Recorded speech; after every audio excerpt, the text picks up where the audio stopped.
नमस्कार दोस्तों, एक बार फिर से स्वागत है आपका आपके अपने YouTube चैनल की ऑफ मैथमेटिक्स में। आज के इस वीडियो में हम चैप्टर नंबर 5 का एक्सरसाइज 3 को कवर करेंगे, जो पूरा प्रोपोर्शन पे बेस्ड है, समानुपात के कॉन्सेप्ट पे बेस्ड है।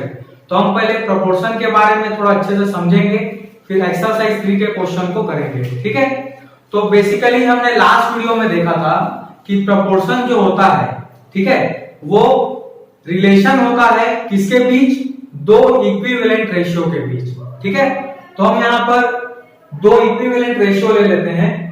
ए रेशियो बी, मान लो ये एक रेशियो है, और सी रेशियो डी ये दूसरा रेशियो है। ठीक है, मतलब इसका वैल्यू है ए अपॉन बी और ये क्या है? सी अपॉन डी। दोनों इक्विवेलेंट रेशियो है, और ये दोनों इक्विवेलेंट है, मतलब दोनों क्या है? इक्वल है। बात समझ आ रही है? बराबर है दोनों। तो हम इस कंडीशन में क्या कहते हैं कि ये दोनों जो रेशियो है वो प्रोपोर्शन में है। प्रोपोर्शन का हिंदी मतलब क्या है? समानुपात, मतलब समान अनुपात में है। ठीक है, अब इसको एग्जांपल से देखिए। जैसे कि मान लीजिए मेरे पास एक रेशियो है 2:3, दूसरा एक रेशियो है मेरे पास सपोज 10:15, दो रेशियो है।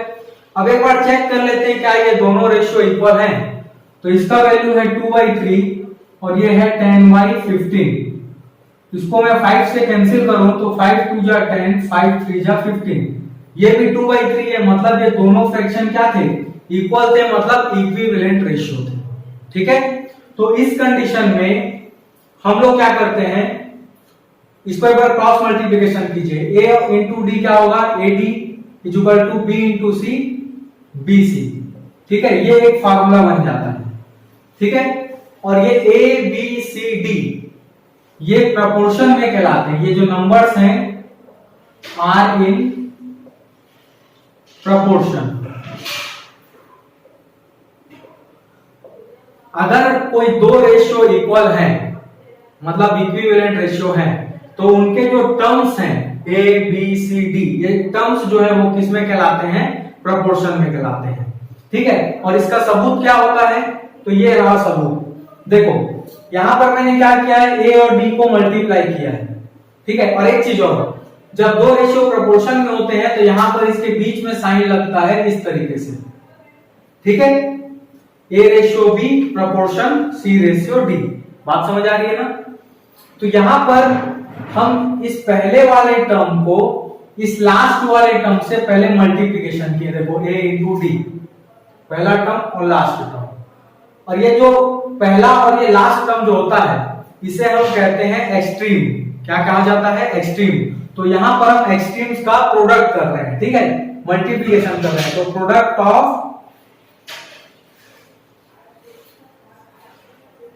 एक्सट्रीम, ठीक है,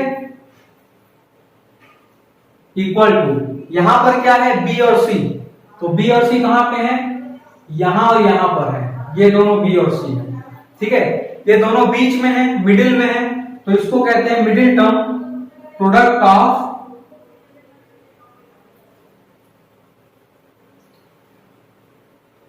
मिडिल टर्म। ठीक है, बात समझ आ रही है?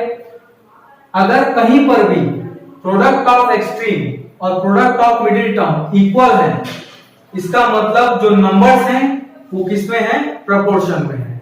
जैसे यहां पर देखिए, यहां पर चार नंबर है 2 3 10 15, ये प्रोपोर्शन में है। क्यों प्रोपोर्शन में? क्योंकि दोनों इक्विवेलेंट रेशियो है।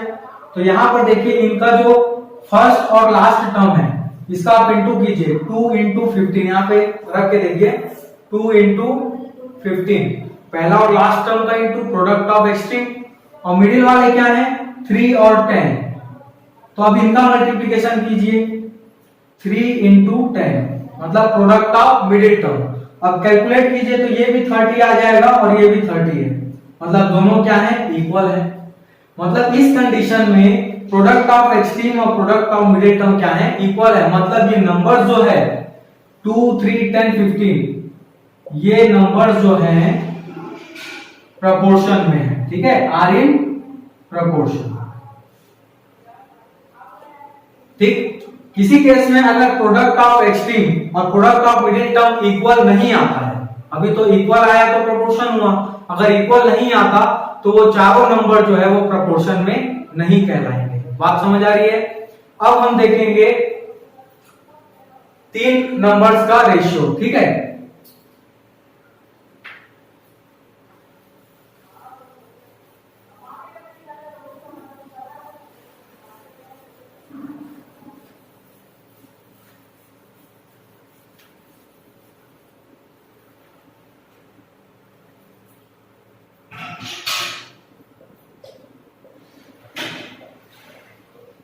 देखिए ए रेशियो, बी रेशियो, सी, यहां पे 3 नंबर्स का रेशियो है। बात समझ आ रही है? अब हमको यहां पर चेक करना है कि क्या ये तीनों नंबर प्रोपोर्शन में हैं, ये बात चेक करनी है। अगर तो यहां पर हमको क्या करना पड़ेगा, ये पहले और दूसरे का रेशियो और ये दूसरे और तीसरे का रेशियो, ठीक है, मतलब ratio between first and second and ratio between second and third, ये दोनों को हमको अलग अलग करना पड़ेगा। ठीक है, तो देखो ये जो b है ये इसके साथ भी आ रहा है और ये b इसके साथ भी आ रहा है। ठीक है, तो हम क्या करेंगे, a ratio b proportion b ratio c लिख देंगे। ठीक है, हमने क्या किया, पहले और सेकंड के रेशियो को अलग किया a रेशियो b और सेकंड और थर्ड के रेशियो को अलग किया b रेशियो c। बात समझ आ रही है ना? अब क्या करेंगे, a upon b is equal to b upon c। ठीक है, करेंगे ना सर, यहाँ प्रोपोर्शन का साइन है मतलब इक्वल है, तो यहां पे क्रॉस मल्टीप्लाई कीजिए, ac is equal to b square, b is equal to root ac plus minus. ठीक है, ये स्क्वायर कर जाएगा तो रूट बनेगा। ये b क्या चीज है, इसे हम कहेंगे मीन प्रोपोर्शनल। ठीक है, ये क्या कहलाएगा, मीन प्रोपोर्शनल। बात समझ आ रही है? तो किसी क्वेश्चन में अगर 2 नंबर्स दिया है और बोल रहा है दोनों नंबर का मीन प्रोपोर्शनल निकालिए, तो ये उसका फार्मूला है root under root a into C. ठीक है, हम समझेंगे कि डायरेक्ट प्रोपोर्शन और इनवर्स प्रोपोर्शन क्या होता है। ठीक है, यहां पर भी 2 इक्विवेलेंट रेशियो की बात होगी, क्योंकि प्रोपोर्शन है मतलब क्या है, 2 रेशियो है जो कि आपस में इक्वल है। ठीक है, पहले समझेंगे कि डायरेक्ट प्रोपोर्शन क्या है। देखो, अगर हमारे पास कोई 2 क्वांटिटी है, क्वांटिटी फर्स्ट क्वांटिटी सेकंड, और हम ये देख रहे हैं कि जब हम इस वाली क्वांटिटी को इंक्रीज करते हैं, मतलब इसको बढ़ाते हैं, तो ये वाली क्वांटिटी भी इंक्रीज होती है। ठीक है, एक क्वांटिटी को बढ़ाएंगे तो दूसरी क्वांटिटी भी बढ़ेगी, ये कहलाता है डायरेक्ट प्रोपोर्शन। फॉर एग्जांपल, जैसे मैं लिखा नंबर ऑफ पेंसिल, एक क्वांटिटी ले लिया और एक तो लिया कॉस्ट ऑफ पेंसिल, ये हम क्या ले लिए, दूसरा क्वांटिटी ले लिए। बात समझ आ रही है? अब सपोज एक पेंसिल का जो प्राइस है, एक पेंसिल का जो कॉस्ट है वो मान लो 5 रुपए है। ठीक है, एक पेंसिल खरीदने में 5 रुपए लगता है कॉस्ट। ठीक है, अब मैं मान लो नंबर ऑफ पेंसिल इंक्रीज करता हूं, सपोज मैं एक बार 2 पेंसिल लेता हूं। ठीक है, तो क्या देखने को मिलेगा कि अब मेरे को 10 रुपए देने पड़ेंगे, क्योंकि एक पेंसिल 5 का है तो 2 पेंसिल 10 का होगा। बात समझ आ रही है? तीसरा चीज, अगर और बढ़ा देता हूं, मान लो 5 पेंसिल लेता हूं, तो ये और बढ़ जाएगा, ये 25 रुपीज हो जाएगा। तो जब एक क्वांटिटी को बढ़ाने से दूसरी क्वांटिटी भी बढ़ती है तो उसे क्या कहेंगे, डायरेक्ट प्रोपोर्शन। ठीक है, दूसरी बात, अगर हम क्वांटिटी को एक तरफ डिक्रीज करेंगे, घटाएंगे, तो दूसरी क्वांटिटी भी क्या होगी, डिक्रीज होगी, घट जाएगी। ठीक है, बात समझ आ रहा है? क्वांटिटी बढ़ाने से बढ़ेगा दूसरा क्वांटिटी और क्वांटिटी घटाने से दूसरा क्वांटिटी घटेगा। ठीक है, अब देखते हैं इनवर्स प्रोपोर्शन, ये क्या चीज है। तो ये थोड़ा इसका अपोजिट है, नाम से क्लियर है, इनवर्स मतलब उल्टा। ठीक है, किस प्रकार का उल्टा, अगर यहां पर भी मेरे पास कोई 2 क्वांटिटी है, 2 क्वांटिटी है, ठीक है, और मैं पहली वाली क्वांटिटी को इंक्रीज करता हूं,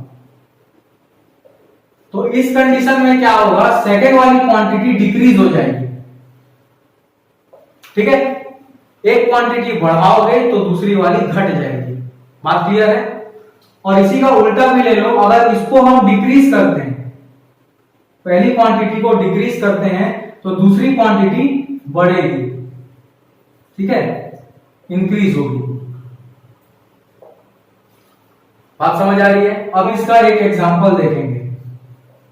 ठीक है, आखिर ऐसी कौन सी दो क्वांटिटी है जिसमें एक को बढ़ाएंगे तो दूसरा घटेगा, या पहले को घटाएंगे तो दूसरा बढ़ जाएगा। ठीक है, मान लो यहां पर मैं कोई एक काम है जो कुछ मजदूरों से करवा रहा हूं। ठीक है, मान लो मेरे को एक दीवार खड़ी करनी है, वहां पे ईंटें लगाने हैं। ठीक है, एक दीवार खड़ी करने के लिए मेरे पास काम है, वो मैं कुछ मजदूरों से करवा रहा हूं। ठीक है, तो यहां पर मैं पहला ले लेता हूं क्वांटिटी नंबर ऑफ लेबर। ठीक है, मजदूरों की संख्या। और यहां पर ले लेता हूं number of days. Number of days, मैं दो क्वांटिटी लिया हूं, एक नंबर ऑफ लेबर्स का मतलब मजदूरों की संख्या, दूसरा लिया हूं दिनों की संख्या। ठीक है, अब मान लीजिए उस एक दीवार को खड़ी करने के लिए मैंने दो लेबर लगाए। ठीक है, दो लेबर वहां पे लगाए, तो उन्होंने मेरा काम जो है वो 6 दिन में कंप्लीट करके दे दिया। बात समझ आ रही है? दो मजदूरों से काम करवाया तो 6 दिन में काम कंप्लीट हो गया। अब मान लीजिए मैं मजदूर अगर ज्यादा लगाता, मैं यहां इंक्रीज करके देखता हूं। ठीक है, अगर मैं यहां पे मजदूर 4 लगाता, ठीक है, मतलब जस्ट डबल अगर मैं यहां पर मजदूर लगाता, 2 के बदले 4 मजदूर काम में देता, बोलता कि इस दीवार को खड़ी करनी है, तो उस कंडीशन में मेरा काम जो है वो 6 दिनों में कंप्लीट होता है या उससे कम दिनों में, क्योंकि मजदूर बढ़ गए तो अब काम जल्दी होगा कि आराम से होगा? जल्दी होगा। ठीक है, तो इस बार मेरा काम सपोज 3 दिन में कंप्लीट हो गया। तो क्या देखने को मिला आपको, जब हमने नंबर ऑफ लेबर को इंक्रीज किया, देखो 2 से इधर सॉरी, जब हमने नंबर ऑफ लेबर को इंक्रीज किया, 2 से क्या किया, 4 बनाया, तब हमारे नंबर ऑफ डेज में क्या हुआ, डिक्रीज हो गया। पहले 6 दिन लग रहा था, अब 3 दिन में काम हो गया। ठीक है, तो इसे कहते हैं डायरेक्ट इनवर्स प्रोपोर्शन। ठीक है, तो अभी आपने समझा कि डायरेक्ट प्रोपोर्शन क्या है और इनवर्स प्रोपोर्शन क्या है। अब हम एक्सरसाइज 3 के क्वेश्चन स्टार्ट करेंगे और इनसे रिलेटेड क्वेश्चन देखेंगे, तो आप वीडियो के साथ बने रहिए। देखेंगे एक्सरसाइज नंबर 3। ठीक है, मैंने कुछ क्वेश्चन ले लिए हैं, लाइन बाय लाइन इसको बनाते चलेंगे। पहला क्वेश्चन, इफ 14:35 प्रोपोर्शन है 16:x, मतलब यहां पर प्रोपोर्शन का साइन लगा है, इसका मतलब क्या हुआ कि ये दोनों इक्विवेलेंट रेशियो है। ठीक है ना, तो सॉल्व कर लेते हैं इसको। 14:35 प्रोपोर्शन में है 16:x के, मतलब 14/35 इज इक्वल टू 16/x, ऐसा लिख सकते हैं। और हमको find the value of x बोला, तो x निकालना है, तो हम कैसे निकालेंगे, cross multiply x into 14, 14x, 35 into 16। ठीक है, नेक्स्ट स्टेप में इस 14 को ट्रांसफर करेंगे डिवाइड में, 35 इंटू 16 अपॉन 14। ठीक है, अब कैंसिल करते हैं, 2 7 जा 14, 2 8 जा 16।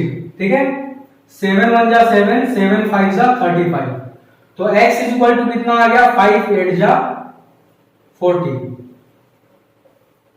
बात समझ आ गई? इस क्वेश्चन को directly product of extreme is equal to product of mean से भी बनाते हैं, तो सीधा ये वाला स्टेप आ जाता है। ठीक है, यहां देखो 14 और x का मल्टीप्लाई किए, मतलब product of extreme, first and last. फिर किसको इक्वल में लिखे हैं, 35 into 16, product of middle term, 35 और 16 बीच में है। ठीक है, अब देखो हम क्वेश्चन नंबर 2 देखेंगे। क्वेश्चन नंबर 2 का सॉल्यूशन करेंगे। इसमें देखिए क्या लिखा है, व्हाट शुड बी एडेड। ठीक है ना, क्या जोड़ना चाहिए, किसमें, 2 10 18 22 38, 4 नंबर दिया है, उसमें पूछ रहा है कि क्या जोड़ना चाहिए, दैट सो दैट कि दे बिकम प्रोपोर्शनल। ठीक है, ऐसा क्या चारों नंबर में ऐड कर दिया जाए जिससे कि चारों नंबर प्रोपोर्शन में आ जाए। मतलब अभी ये प्रोपोर्शन में नहीं होगा।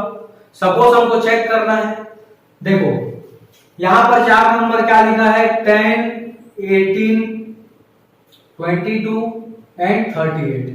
ठीक है, ये प्रोपोर्शन में नहीं है।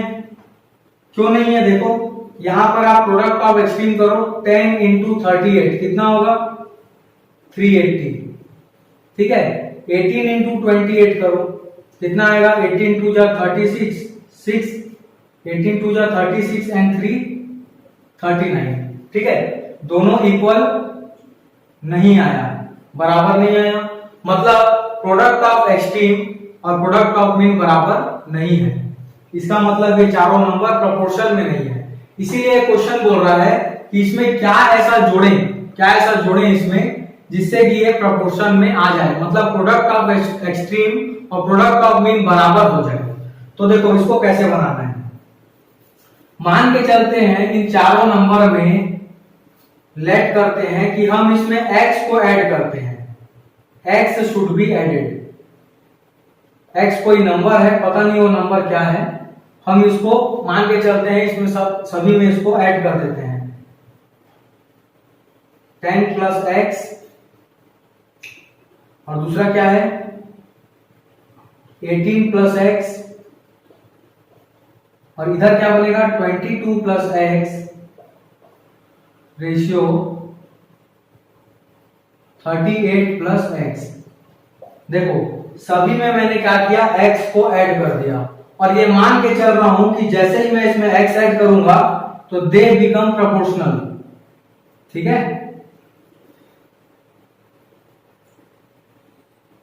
तो यहां पे मैं प्रोपोर्शन का क्या बना देता हूं, साइन बना देता हूं। तो ये मान के चल रहा हूं कि इन चारों नंबर में अगर मैं x को ऐड करता हूं तो ये चारों नंबर प्रोपोर्शनल में आ जाएंगे।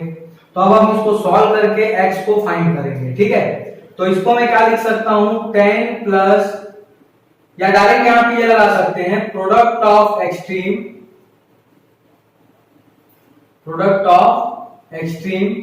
Is equal to product of middle term. अभी हमने सीखा था ये फॉर्मूला। अब इसको हम यहां पर लगाएंगे फॉर्मूले को।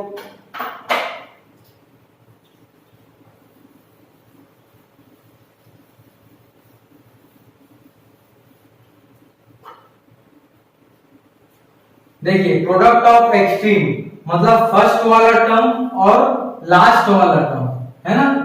तो 10 plus x into 38 plus x equal, ठीक है, प्रोडक्ट ऑफ मिडिल टर्म कौन कौन से, ये वाला और ये वाला। ठीक है, 18 plus x into 22 plus x, product of extreme is equal to product of mean बना दिए। ठीक है, क्योंकि ये प्रोपोर्शनल में है। अब हम x निकालना है तो इसको सॉल्व करेंगे। 10 into 38 380 plus 10 into x 10x plus x into 38 38x और प्लस x इंटू x का स्क्वायर। कितना चीजें आ गई लेफ्ट तरफ। ठीक है, अब देखो यहां पर 18 इंटू 22 करेंगे तो यहां किया था हमने 396, 18 टू जा 36, 3 कैरी, 18 टू जा 36 plus 3 39 plus 18 into x 18x plus 22x plus x into x square. ठीक है, ये हमने इंटू कर लिया। अब दोनों तरफ देखो जो एक समान है उसको हम कैंसिल करेंगे, x स्क्वायर एक समान है। ठीक है, बाकी ऐड करेंगे 380 plus 10 plus x 10x plus 38x कितना हो जाएगा 48x, 396 plus 18x plus 22x कितना बन जाएगा 40x।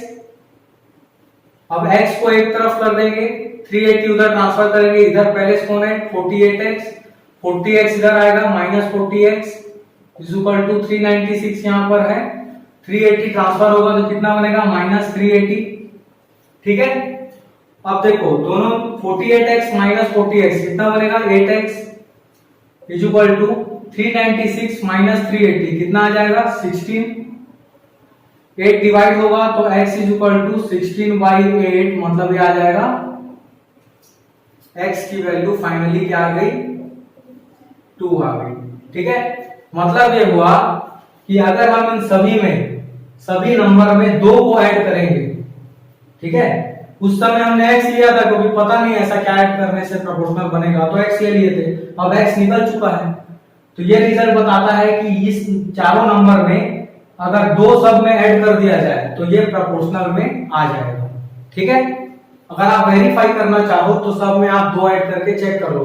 इसमें मैंने 2 ऐड किया, ये क्या बन गया 12, इसमें मैंने 2 ऐड किया, ये बन गया 20, इसमें 2 ऐड किए तो ये बन गया 24, और ये इसमें 2 ऐड किए तो बना ये 40। ठीक है, अब चेक करते हैं क्या ये प्रोपोर्शनल में आ गया है। प्रोडक्ट ऑफ एक्सट्रीम 12 इंटू 40 कितना हो जाएगा 480, 20 इंटू 24 कितना बन गया 480। तो यहां पर प्रोडक्ट ऑफ एक्सट्रीम और प्रोडक्ट ऑफ मीन क्या आ रहा है, इक्वल आ रहा है, मतलब अब ये प्रोपोर्शन में आ गया है। बात समझ आ गया। अब हम देखेंगे क्वेश्चन नंबर 3।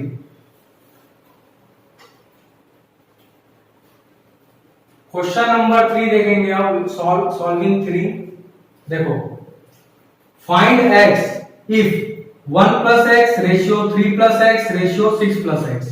3 प्रकार के नंबर है जो x के फॉर्म में और तीनों रेशियो में दिए हैं। ठीक है, हमको x का पता लगाना है, तो पहले हम रेशियो को लिख लेते हैं। 1 plus x ratio 3 plus x ratio 6 plus x.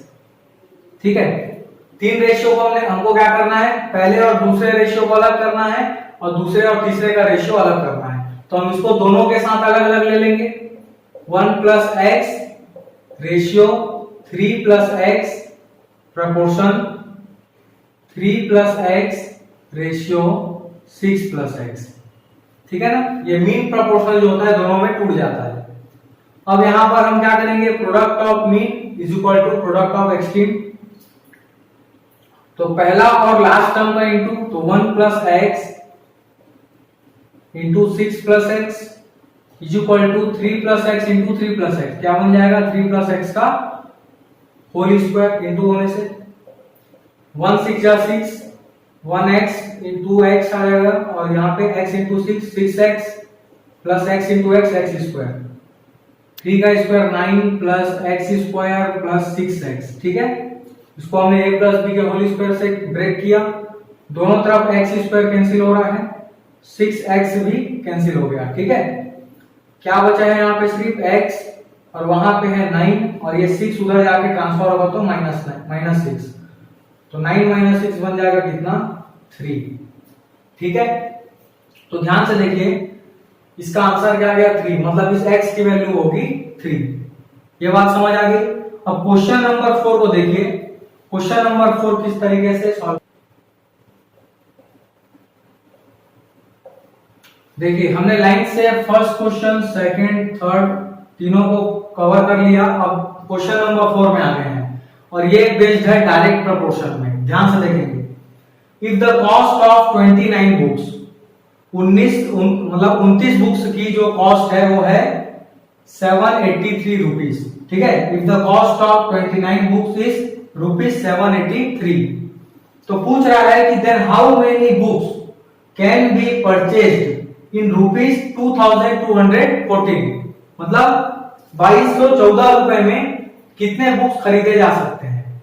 तो यहाँ पे क्वांटिटी चेक करना है पहले, कौन कौन सी क्वांटिटी है। पहली क्वांटिटी है नंबर ऑफ बुक्स, पहली क्वांटिटी है नंबर ऑफ बुक्स। दूसरी क्वांटिटी क्या है, कॉस्ट उसका है ना, तो कॉस्ट ऑफ बुक्स, पुस्तकों की संख्या और पुस्तकों का क्रय मूल्य। ठीक है, ध्यान से देखिएगा।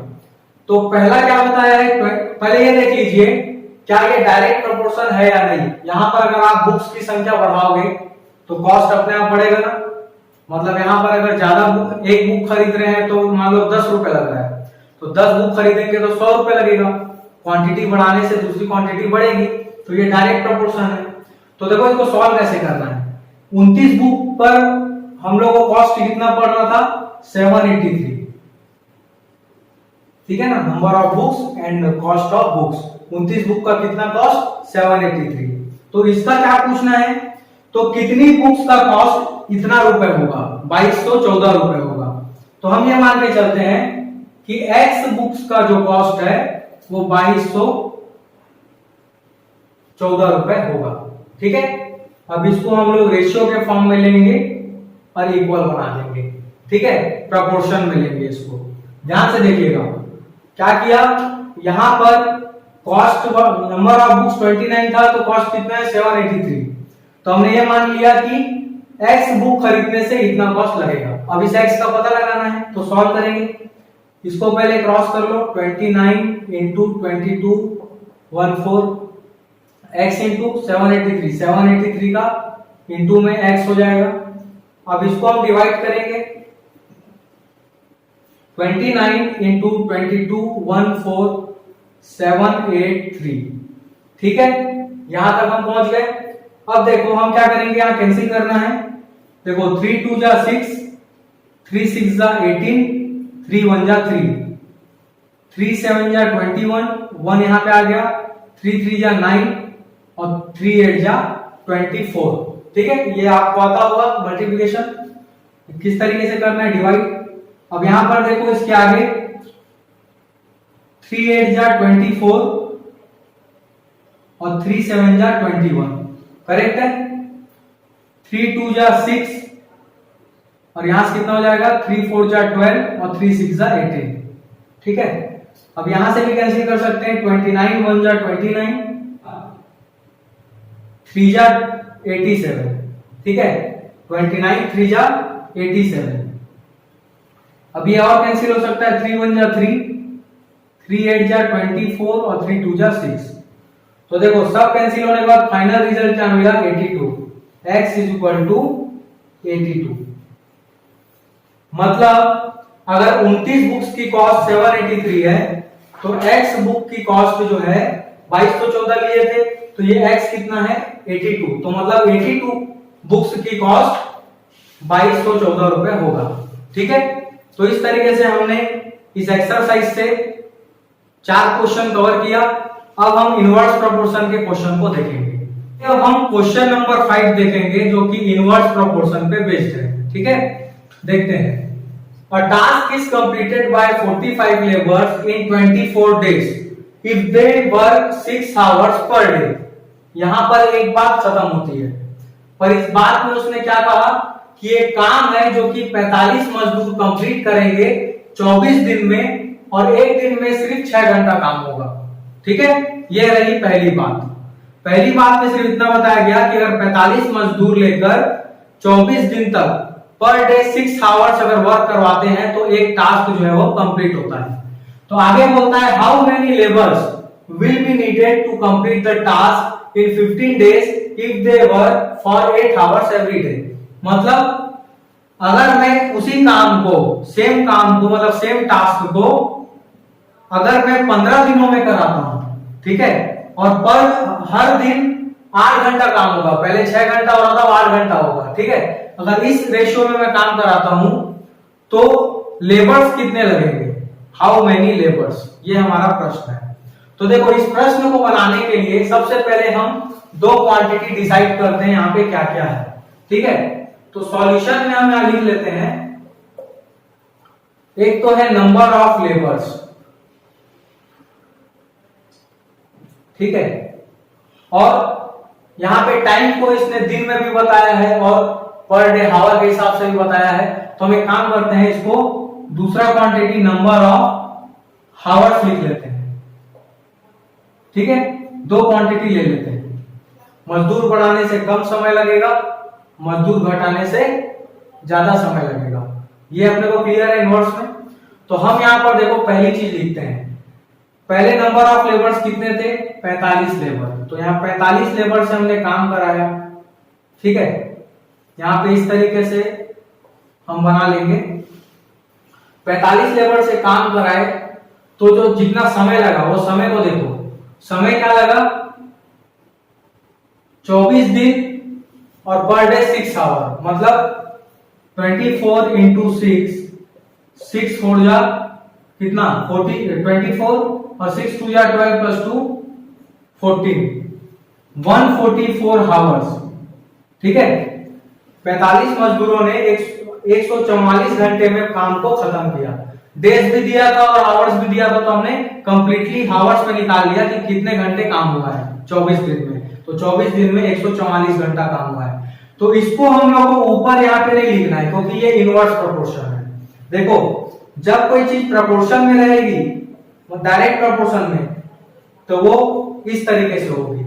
और जब इनवर्स प्रोपोर्शन में आएगी, मान लो एक क्वांटिटी को बढ़ाने से दूसरा घटता है, तो यहां पर हम उसको 1/Q2 लिखेंगे, ठीक है, इनवर्स में लिखेंगे। तो इसका रिलेशन यहां पर आएगा, ठीक है, 144। या इसको आप ऐसा भी समझ सकते हो, 45 इंटू 1/144 इनवर्स में ले रहे हैं, ठीक है। अब देखो दूसरा, हाउ मेनी लेबर्स है। अब हमको लेबर इस बार नहीं पता है, तो हम ये मान के चलते हैं कि इस बार हम एक्स लेबर की बात कर रहे हैं। एक्स लेबर अगर इस काम को करते हैं, ठीक है, कितने दिन में? 15 दिन में करेंगे और पर डे 8 घंटा काम करेंगे। मतलब टोटल घंटे कितने हो गए? 15 इंटू 8, देखो 120, है ना। 120 घंटे में काम होगा, तो यहां पर लिख दो दूसरा वाला जो टाइम है। अब इसको अगर हम लोग अब ध्यान से देखें, तो 45 मजदूर 144 घंटे में काम कंप्लीट किए थे, तो कितने मजदूर 120 घंटे में काम कंप्लीट करेंगे? ये अब हुआ क्या? फाइनल प्रश्न। अब देखो इसको सॉल्व कैसे करना है। अब इस यहां पर क्रॉस मल्टीप्लाई करेंगे, 45 into 144 is equal to x into 120, मतलब 120x, ठीक है। यहां पर 120 को यहां डिवाइड कर देंगे, तो 45 इंटू 144 अपॉन 120।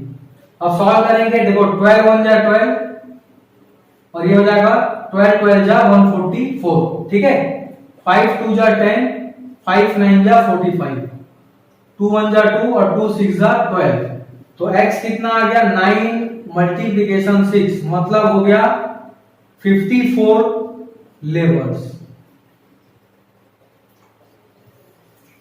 कहने का मतलब क्या हुआ, जब हमारे पास 45 मजदूर थे, उसको हम लोग 144 घंटे में उस काम को करवा रहे थे, ठीक है। इस बार हमने क्या किया था, 120 घंटे में काम करवाना चाहे, मतलब हमने समय को घटाया। पहले 144 घंटे में करा रहे थे, अब समय को कम कर दिया, 120 घंटा कर दिए, तो मजदूर देखो बढ़ गए, 54 लेबर आ गए। पहले 45 थे, अब 54 हो गया। तो यहां से समझ आता है कि जो क्वेश्चन क्या है, इनवर्स प्रोपोर्शन का है। नंबर ऑफ लेबर्स को आप बढ़ाते जाओगे, तो जो काम करने का समय है वो घटता जाएगा। जितने ज्यादा लोग होंगे उतना जल्दी काम होगा। लेकिन अगर वहीं पर आप लेबर्स को कम करते जाओगे, तो वही काम ज्यादा देर में खत्म होगा। तो यहाँ पर हमने इनवर्स प्रोपोर्शन को समझ लिया, और इसी के साथ अब हम लोग अगले वीडियो में बात करेंगे चैप्टर नंबर 6, कोऑर्डिनेट ज्योमेट्री, निर्देशांक ज्यामिति।